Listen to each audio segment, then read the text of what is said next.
Hey guys, it's Otti again. I'm sitting here in an online call with two members of the band China Crisis. Hi, first of all. Hello. Hello. Hi. China Crisis, your band is around for, I can say, as long as I live, because you founded your band in 1979 and I was born in 1979. So, Okay. so when you started, I was really, really young. Maybe we can start with your names, for example, for the people outside, and what's your part in the band so people know who I'm talking to. I'm Eddie from Hmm? China Crisis, and this is my partner. Gary from China Crisis. We're founder members, and we started the band back in about 1981. Okay. It was 2 years after my birthday because Wikipedia told me it's 1979. Well, for some reason, a lot of the biography online says it's 1979. Now, that must have just happened a long time ago and it's sort of stuck. But really, if you think about it, Eddie and myself hadn't left school until 78.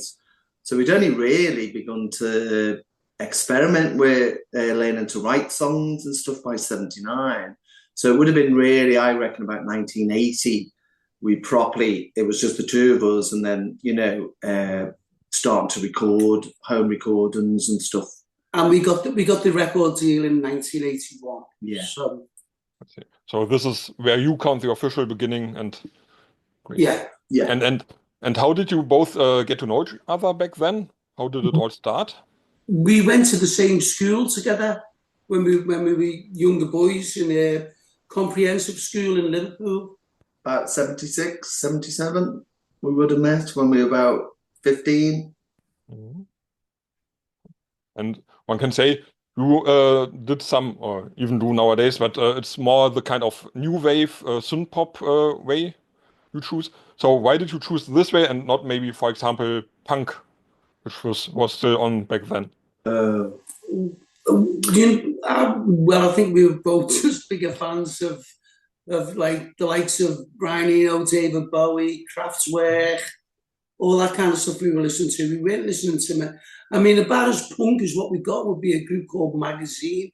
Yeah. You know, Plus we did a little bit into prog rock.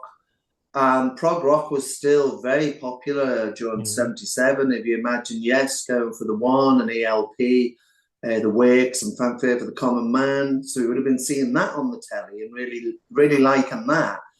But punk would have been happening at the same time. And we would have thought, well, we're not that keen on that really. It seemed to have a uniform and a sound that particularly didn't really appeal to us that much, really. And we had friends who were in punk bands, and the one thing they did teach us was that you could write your own music and put a record out and stuff like that. So we were like, that was very exciting. And then all, like I said, Magazine and Bowie and Kraftwerk, they were all leaning into new wave, weren't they, and modern and being the future really and not the past. And punk seemed to, it was almost fizzled out, wasn't it, by 77, 78? I didn't realise it'd been there 75, 76, with Sex Pistols and all people, and certainly by the early 80s. Oh God, yeah. You know, it was virtually gone then, punk. It was more the new wave. Ultravox, Human League, Yeah, sure. all those people, and that was completely exciting. All those people. And I think it was a really, really important time for music in all spaces because we had before in the 60s and 70s we had pop or rock, you can say, with different ways, but it was like this.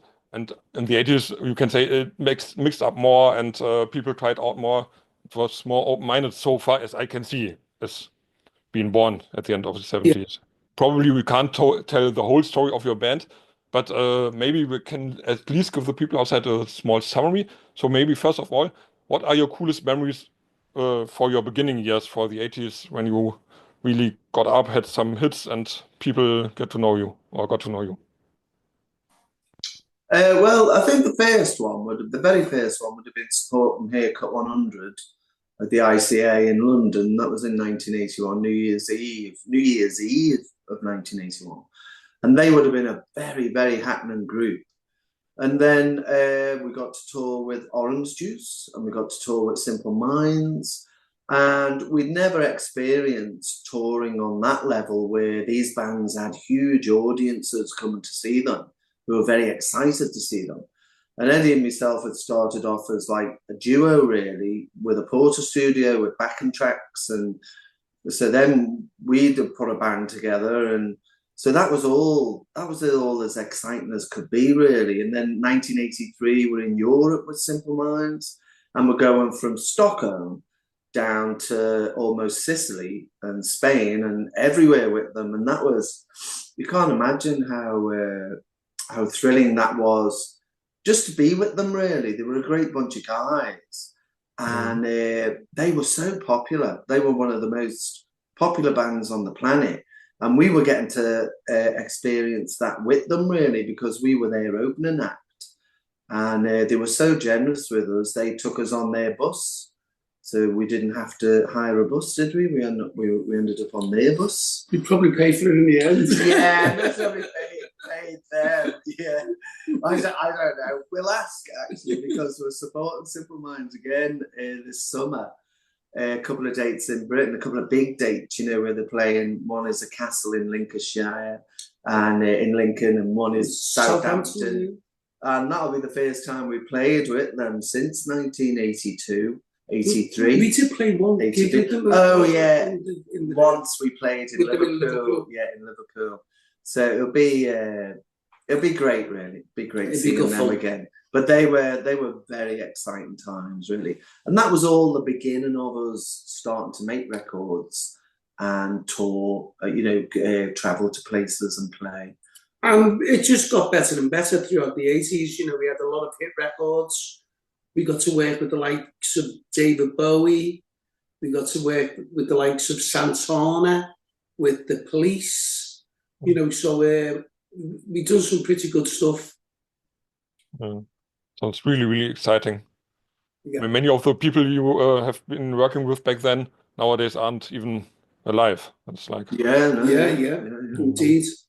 And well, that's the thing, isn't it? The music does live on. It really does. That's a true thing.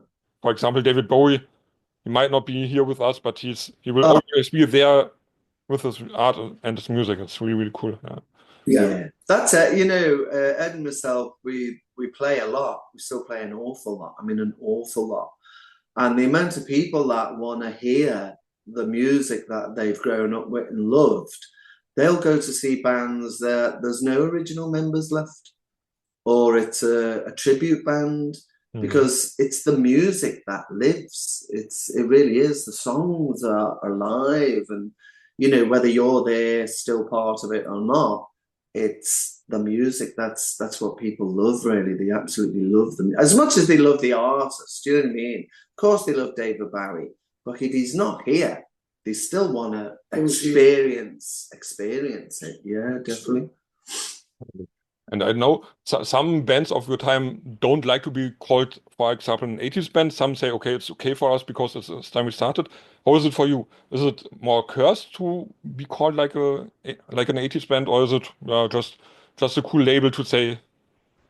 Yes. Well, I mean, obviously we're still a current band, but you can't get away from the facts and the truth. Yeah. We began in the 80s.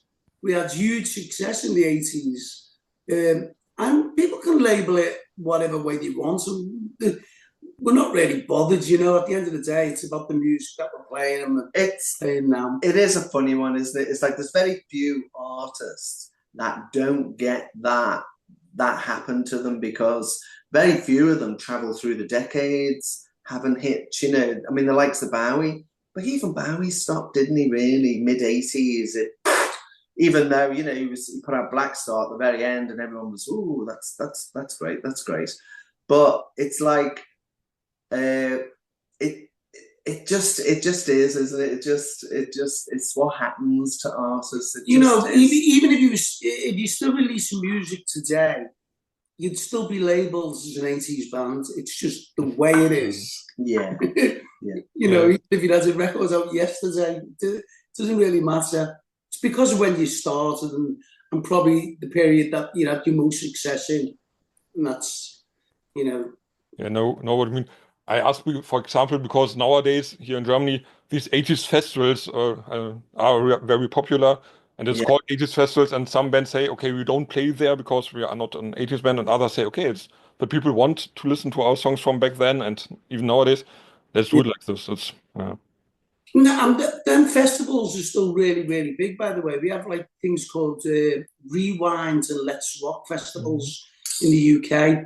And the, you know, the majority of the people that are on, if not everyone, are like bands from the 80s. And they're still touring and they're still making music. You know, like Howard Jones, ABC, Human League, all these people are still making music, but they'll always be labeled as an 80s band, I suppose. Yeah. And the funny thing is, for example, Rewind Festival, you always want to come there, didn't do it now, but one day it will fit. And I think the audience is mostly much younger. It's young people coming there that even didn't live in the 80s or have been very young back then, probably. Yeah, I think there's a big crossover. You Yeah. know, I mean, these are a lot of older people as well, but Yeah, there's, sure. you know, it's like everything, isn't it? You know, some of the kids or some of the younger people have grew up listening to the parents' music and all that kind of stuff, and you know, enjoy it. And people like going to festivals. You know, they like going to them shows. It is powerful. It's a very powerful thing. I mean, we do a lot of them, and they start at midday and they don't finish until 11 maybe. So it's like nearly 12 hours is that of 80s? Yeah, and that goes on for 3 days. And that goes on for 3 days. And the thing about it is when you hear those songs that you've grown up with, and you mightn't particularly have fond memories of the artist, particularly, you know, because there's a lot of them, and there was a lot of different artists in the 80s, but there's no denying when you hear those songs loud in a field with up to 22,000 people, it's a pretty impressive, powerful thing, you know, and it really is, isn't it? And when you see everybody absolutely enjoying, loving the music, it's like it doesn't feel like you're being transported back in time. It feels like right here, right now, Yeah. and again, that's the music, isn't it? You know, that really is. Gosh, I mean, God, in the Human League, had a massive speakers in a field saying it in. That's amazing. Even all of them, Nick Kershaw, Holly Johnson, all of them really, they sound amazing. You know, the ones who can play still do. Because, you know, McCartney, what does he want to do? Play a gig. Bob Dylan, what does he want to do? Play a gig. Can I play a gig? Neil Young, what does he want to do? Oh, play a gig. Joni Mitchell, what does she want to do? Play a gig. Madonna, what does she want to do? Play a gig. It's just, it's exactly what they started doing. They you know, that's the power of music, really. It's very, very healing, very, you know, positive thing, really. Yeah, I know what you mean. And as mentioned, it is really, for example, me, I didn't grow up with all those bands like Human League and ABC and stuff. I discovered them later on because I was really young and my parents did listen to German music, for example, and then I got into punk and darkwave and stuff. But nowadays, I really love all of those things. I've been to W Fest where I've seen you, for example, some years ago, and Yeah. it's still some of the most powerful and most beautiful kinds of music that was developed back then because it was like more experimental than nowadays, I would say. Nowadays you have much things you have for example remixes of old stuff and so, but in the 80s it was like really everyone was a pioneer somehow in his way or his or her way. Yeah, it's a shame the W Fest is not going anymore now, is it? No. That was a great little connection between that part of Europe. Yeah, I thought it was such a lovely festival, that, especially, you know, when they first started and it was a little boutique. You know, it was quite small, really, wasn't it? But it was fabulous. Really great people. Everybody involved. They were all lovely. Really, really lovely. Yeah, it's sad that it doesn't work anymore, but I think they last year they didn't do it again, so it was yeah. But back to you. As I mentioned, we have some throwback to the 80s. But now we have 40 years, more than 40 years of band history. We can't tell the whole story, but maybe you can summarize what happened after the 80s. I think 90s was a little bit slower somehow, and then it came back in the new millennium. Is it like this, or how would you describe it to someone who really is? Yeah, that was it basically. A lot of changes in our lives. We didn't have the major record deal. We didn't have the band anymore. We'd become dads. We were both parents. We didn't really have an inclination to sort of stay in the music business. You know, it had changed a lot, you know, and the music had changed a lot. So really, that was a sort of a time for us not really being that. We were still writing and recording, and we did do a couple of albums. We did Walk by Success, and we did Acoustically Yours, and they did very well. You know, they're big favourites with fans, especially Walk by Success. It's like a little, it's like our little album in amongst all the studio albums, but it's properly loved by people. And then, yeah, we sort of, our kids got bigger. We started playing live again, and when it was different lineups, wasn't it? And we were, yeah, if you imagine, you know, you had one of the best bands there were in the 80s. You know, it was Talk Talk, China Crisis, Blue Nile, Prefab Sprouse. Well, they were fantastic bands, and we were one of them. So once our band had gone, after a decade of that, we sort of started working with, yeah, sort of finding out how to do that again. And obviously, you know, it's a bit of magic, isn't it? And you don't just knock on someone's door and it's like, yeah, I'm a great drummer and I'll provide the magic. No, it doesn't really work like that. So that the band we've got now actually is most probably the best band we've had since 1985, 86. Oh, yeah. They're amazing, absolutely amazing. And it's a tribute to them, really, that, well, to, you know, a couple of them, Jack Heimers, Eric Hanneman, these are the people, really, that have been with us the last 10 years. And we built a band around them and ourselves. And I think that's what is part of our success, is that the live band can actually play our music, our legacy, as good as it's ever been played. As good as Eddie and myself did it in 82, 83, as good as Kevin and Gaz did it in 85, 86, 87, 89, as good as any of the lineups we've had. And I think we didn't necessarily have a huge live following China Crisis ever. We had popular records when they were popular, and when they weren't, they weren't. And we didn't have a big following. So I think you're right, you know, from sort of 2000 onwards, last 20 years, we've spent finding our audience and building it back up and getting it to the point where, hey, guess what? We're coming to Berlin again. At Berlin for the first time, and we'll go back in Europe, we're in America, and we're in Australasia and all these places, you know. Well, that's a tribute to the guys we've been working with, really. It really is. And I think somehow it's even better nowadays because, as mentioned, we have got kids, and kids now are grown up, probably. So Yeah.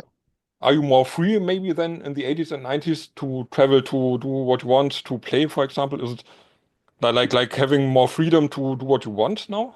Yeah. Oh, completely. Yeah. Yeah. We decide what we want to do now. Yeah. We basically, we never did that back then. You know, we were basically Promoting records. Yeah, promoting records. Told when you were going on tour, told when you were going to record, and you can kind of do it all at your own pace now, and you know, which is great. We can do as much or as little as we want. We tend to do a lot. We do a lot of playing, which is great fun. You know, we've got this month of January off, then we'll start again when we go into Europe and Canada, and that's the whole year then. Yeah, and then it'll be back to Britain and the States and all that kind of thing. So yeah, it'll be a busy year.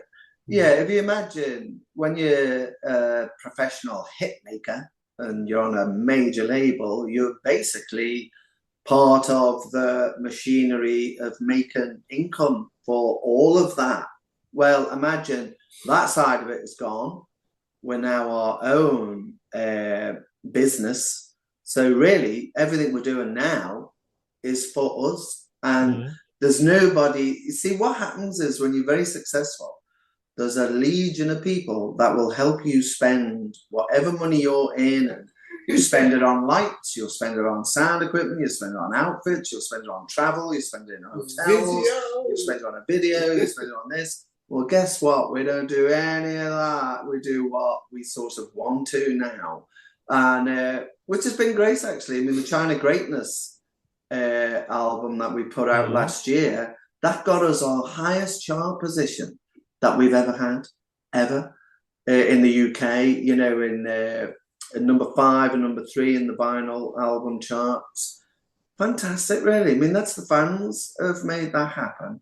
And our band have made that happen because they've been so great when we've been performing live and stuff. Mhm. Let's see.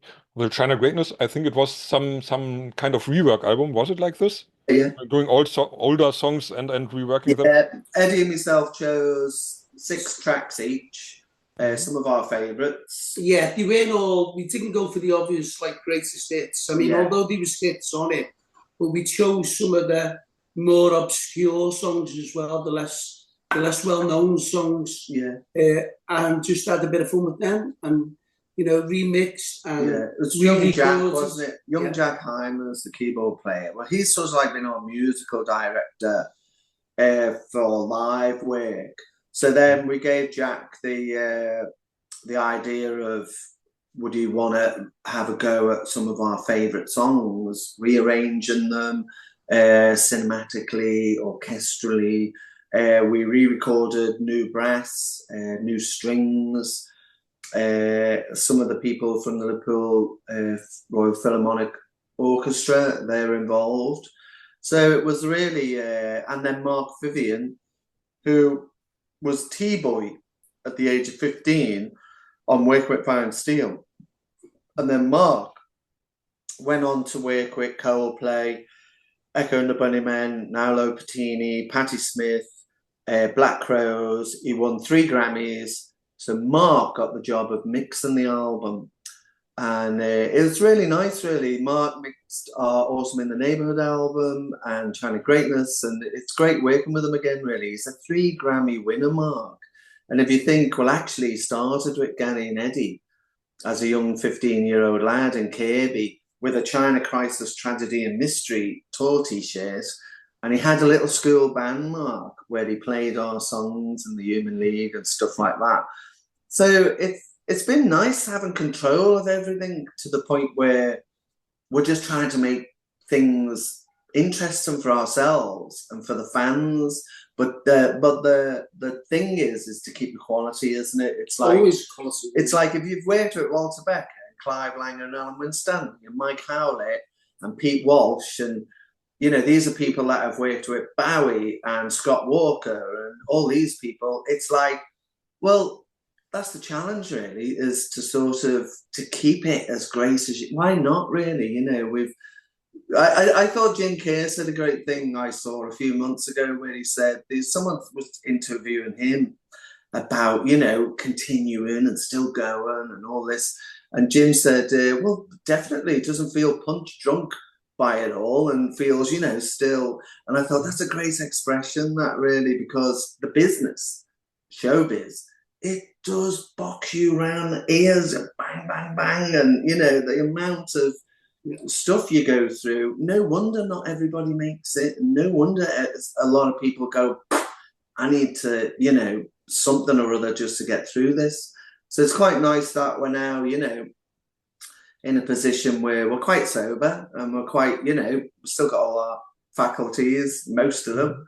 So it is quite great sort of still being involved in that kind of quality of music, really. And we haven't just retired to playing in the local booze or just a few songs on an acoustic guitar and telling everybody how great it was when I met Bowie. Do you know what I mean? It's like, there's plenty of time for that, really, but I reckon that's in another 10, 20 years if we're lucky.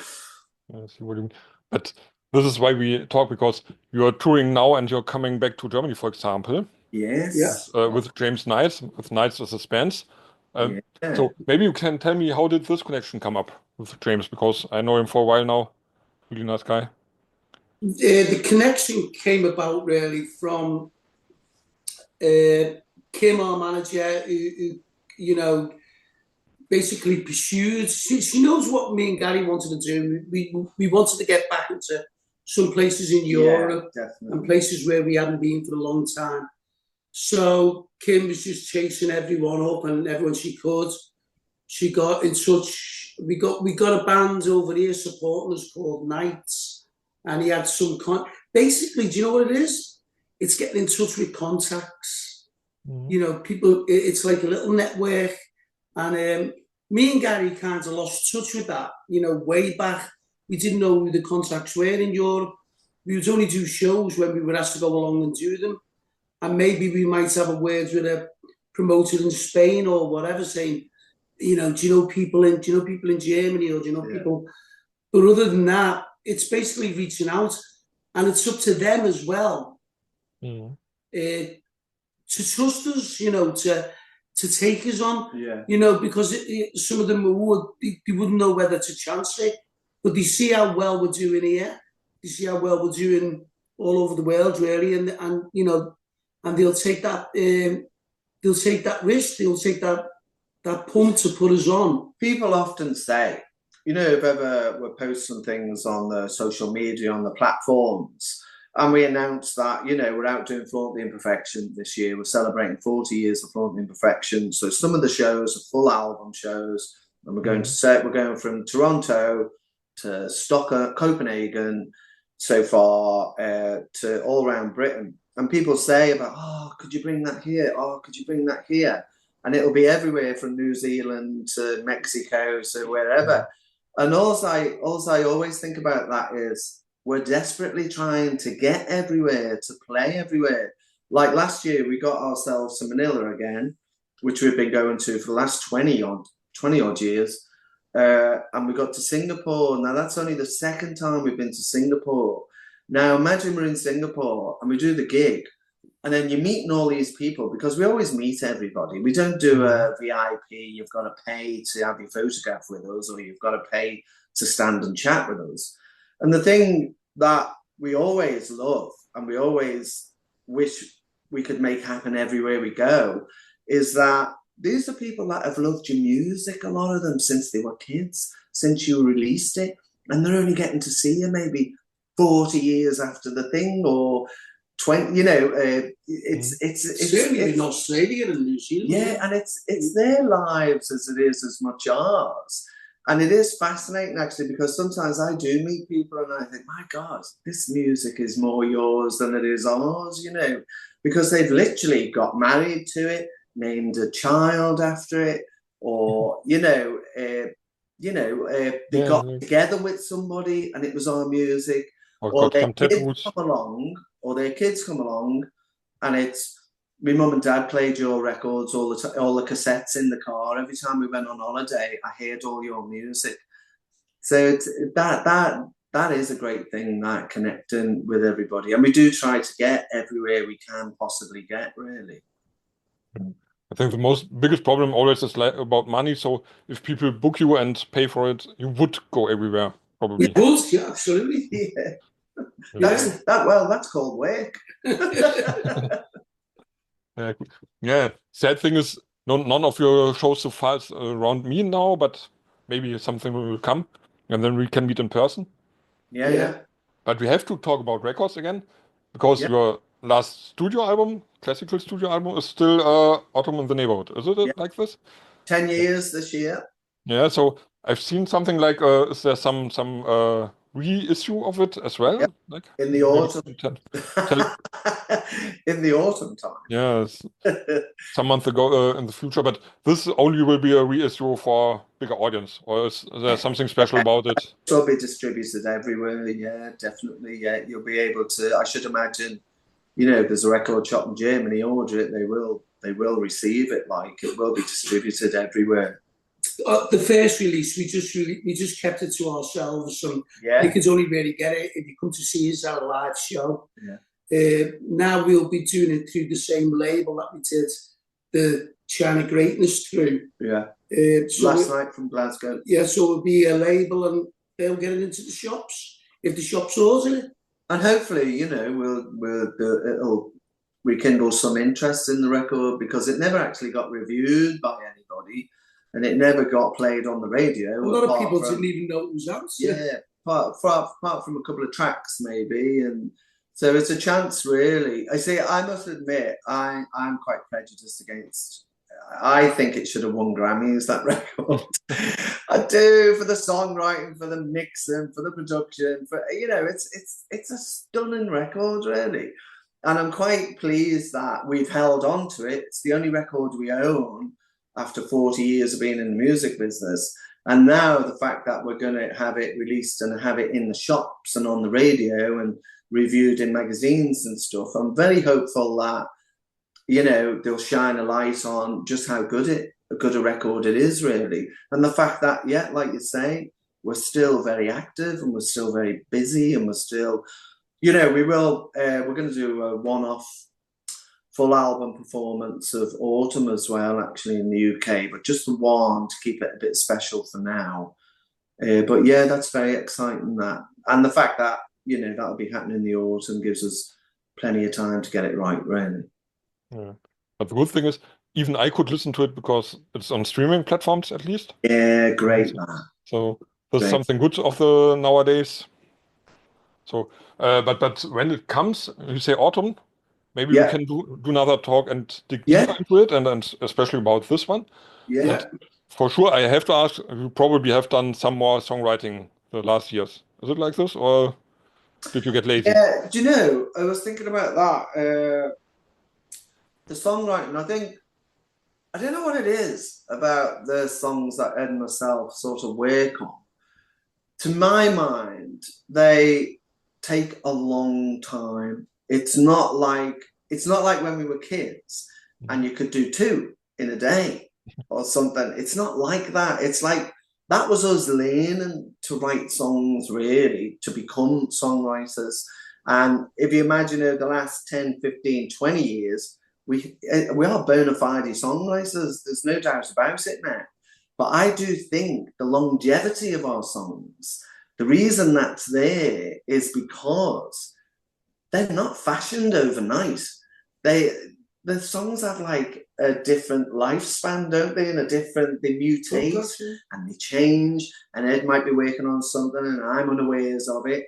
But at some point, something will happen, you get to hear and it's like, oh yeah, that is great, but what if we did it like this? And do you know what I mean? It's like you become subservient, really, to what that song demands of you and the way you're going to get it recorded and for people to hear. And I always think, especially now, there's absolutely no rush, is there? It's a little bit when we go to play and we play live, you can feel what songs resonate with the audience and you know, and there's a reason for that. It's because we're not just churning stuff out every year and there's something. It's not like that at all.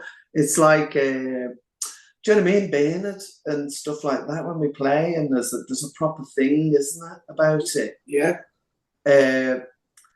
That takes time. That really does. I mean, having said that, there are some songs, I must admit, that you'll do a song, won't you, Ed? And you go like that. Well, that's been written forever. That's literally been written forever. How the hell it's appeared on my guitar, I don't know. But it's literally, that's the magic of it. You have to make it your own. Some of them, it's an extraordinary thing to do, really. But probably one day there will be another new album. Yeah. With some of those titles. Pretty sure. Yeah. There's enough songs there. All it is getting the schedule, getting the right people, as Gary's been saying. Yeah. You have to get all the right pieces in place. You have to get the right musicians to play it, how you hear it in your head. You have to get the right people to record it, to produce it. It's the energy, isn't it? Energy. Because you become sort of like the gatekeeper, don't you, of the song. Basically, yeah. And it's your energy that attracts people to it and then keeps them focused on it and then you move it on. Well, that's not like, that's not like just sort of going to the shops and buying yourself some stuff and going home. It's a completely engrossing thing, really, and it takes a good few people to make it happen. And everybody is so busy. Musicians and artists in general, they don't make a lot of money, but they keep themselves busy. So they don't make a lot of money. And Eddie and myself, if we generate money and then we put it into recording, that's a great thing, and that involves a lot of people, but it's a lot of energy, a lot of expense, all manner of things, really, to go making a new record. But I would have thought, really, we're too young to sort of like hang up our songwriting spares and go, oh, nobody would want to hear a China Crisis record. That is absolutely the opposite of what is true. The idea of me and Ed started telling people, we're in the studio and we're making a new record, it would just go. So the thing is, yeah, definitely, we're too young to hang up the songwriting spares. Okay, great. And the whole interview, I didn't ask you about wishful thinking, but maybe it's okay for me because I'm late born and it wasn't a song from my youth, but nowadays for sure I love it. So maybe you can tell me personally, how important was this song for all your career? Oh, the most important? Maybe African White or something like that. Was what we were telling you a while back, where the record companies and that, they were quite demanding, really demanding from the first album with African White and Christian and all that. It was important to follow up with the second album to have a hit song. We were fortunate enough to do that. It was just, it's all kind of like hypothetical in a way, isn't it? You'd never know how long your career would have been or whatever. So we were kind of lucky, and it wasn't just wishful thinking. It was then go to the next album. There was Black Man Rain, King in a Catholic Style, and the next album, Arizona and Best Kept. So the company was kind of kept us working all the time. There was other groups, from around at the same time, like Tears for Fears and that. And we had 3 albums out by the time they had 1 out. So we were constantly pushed by the record company to go and do more. And that can backfire sometimes. You don't know whether, you just don't know whether the songs are good enough or whatever, or whether they resonate with an audience. We were lucky enough that it did well around the world. Yeah, I think it is important, if you're a pop act, that at some point you are popular. It's the definition of what you're trying to do. It's a proper thing, isn't it? When you have success around music, well, that's what you want, really, isn't it? If you're writing pop songs and you're releasing singles, it's like But it was the most successful song of ours, definitely.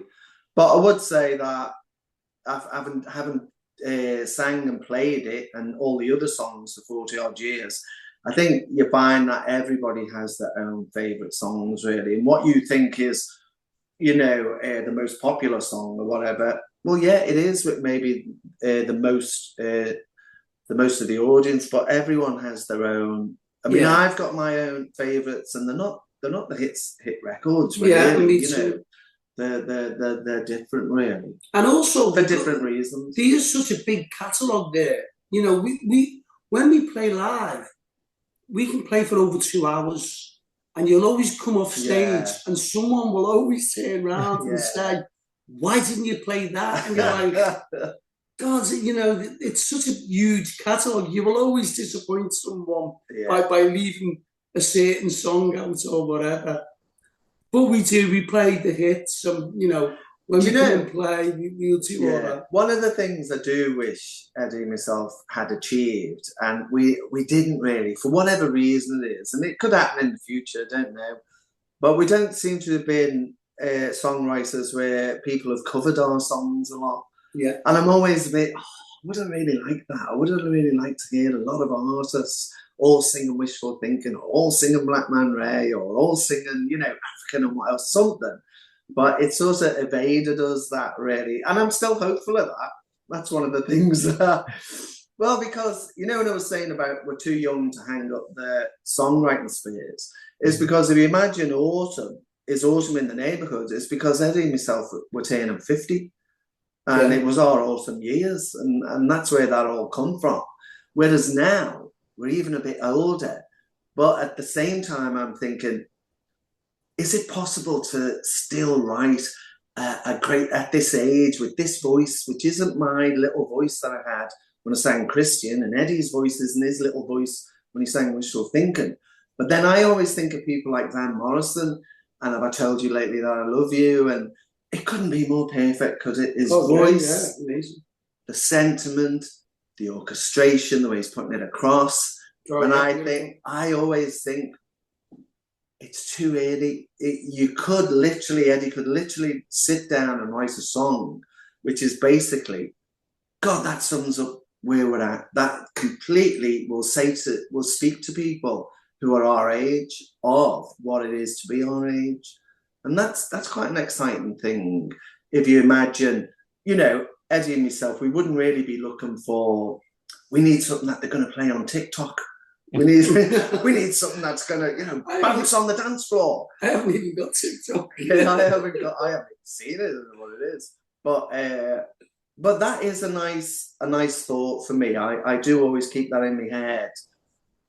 When I'm a bit sort of, my voice isn't what it was, or something, I do always think, forget that SH1T. You could end up saying something that just resonates with who you are and the age you are and everything that's happened. If you imagine the likes of Eddie and myself, I mean, there's been a lot of living, an awful lot of living, and an awful lot of traveling, an awful lot of family, both from big families. We've both got our families now.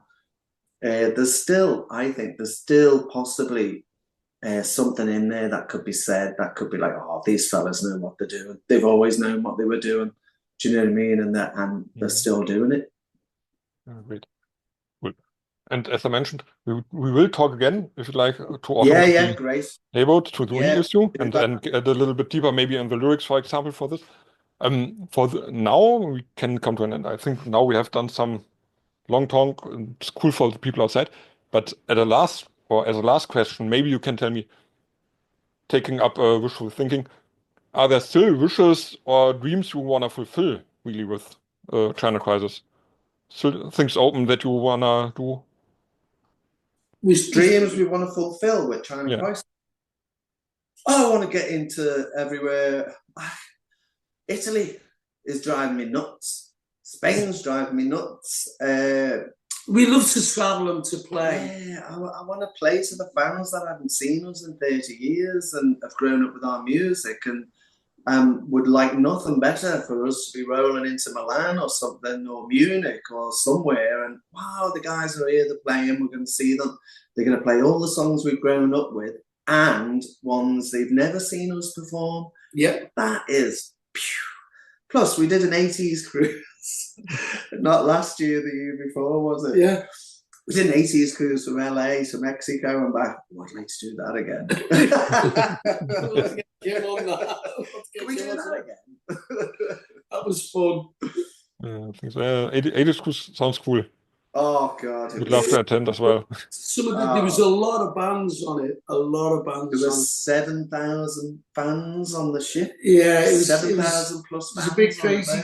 Devo were on. Devo, yeah. A lot of American bands, that Foreigner were on. Howard Jones was on. God, everyone. Midge-Ure was on. There was a lot, Yeah. Wonderful. I wasn't sure about it at all, but I must admit, it was good fun. It was so great. For just a week, all these performers playing. We got to see any and all of them that we wanted to, for being on the boat. It's great. This brings me to maybe really the last question. Which of those shows has been the really most inspiring for you as an audience? You being in the audience, and which of the artists has inspired you most? Oh, wow. What? Which artists have us? Do you mean overall time that we've been? Overall, yes. I mean, there's so many. The Police were a great band to play with live. They were insane. But they've all been good, you know, everyone from Simple Minds to David Bowie to... There's some great bands. The Eurythmics. You know, there's a lot of great bands out there. I think the most fun band I remember us ever playing with were Orange Juice. And they were promoting their first album, You Can't Hide Your Love Forever. And I know we enjoyed that gig so much because we ended up sort of dressing a bit like them, you know, with the check shirts and the trousers and stuff and the haircuts. I enjoyed them so much because it was Ed and me getting into the world of live touring and playing live each night with an audience and a band and I supporting a band. But they were so ramshackle and enjoying themselves so much. I mean, they couldn't play a set without stopping and retuning the guitars and knocking down mic stands. You know, they were just bumbling. It was just total buffoonery. and they had fans that were like kids, you know, girls and screaming for them. And so it was a proper sort of, God, it was like being on tour with the Beatles or something, you know, they were like, or Duran Duran, you know, they were really, really, really a fun thing. And that sort of prepared us a bit for then going out with Simple Minds, didn't it? We sort of knew how we didn't want to do it. And then we looked at them and we went, oh, I see, there's another level of delivering a show and making an atmosphere and, you know, zoning in on what it was you were doing kind of thing, really. We just a few weeks ago we did a couple of shows with Vampire Weekends. Yeah, they were good fun. They were good fun. They were so great, actually. I mean, their whole crew and the band, they were so sort of reverential that we were a legacy act. It was Gary and Ed, and they were fans themselves. Like the singer came in the dressing room, you know, he come in with 3 copies of our singles to get signed for friends of his. And I had to turn around as Eddie was signing them. I turned around to Vidar, our drummer, and Dave, our bass player, and said, "Who's he?" And they just turned around and they went, "Guy, it's the singer. It's the singer guy."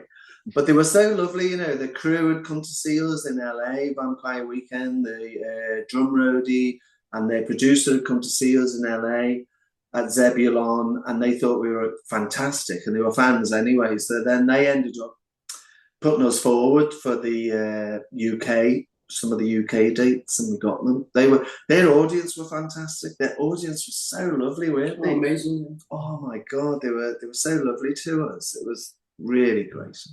That sounds really cool. Yeah, regarding signing singles, my girlfriend told me that I could give you a single to sign, but could be difficult on this distance. Yeah, just kidding. But she was very happy to see that I had an interview with you because she's 10 years older than me and she grew up with your music. Oh, great. Really is a fan as well. So that's cool. It's great that. Yeah, great. So now that's end. But do you have some message, some greetings to the people outside, to our audience? Okay. Yeah. Well, the message is come along to the show in Berlin, obviously, and any of the shows in the future that we might get near you. Look, we're so looking forward to getting back there. We've actually never played Berlin, you know. We've never played. It's very exciting, the idea of playing Berlin. I've never actually been to Berlin, so I'm thrilled really to get to the city. Yeah, we've done a lot of shows years and years ago over Germany and that, but it'll be great, you know, getting there to play. Then thanks for the nice talk. Yeah, it was really inspiring to me. Thank you. Great. Thanks very much, Otti. People outside, thanks for watching. China Crisis, legendary band, I have to say. And I say bye-bye. Cheers. Thank you. Cheers. Bye. It's great that. Bye-bye.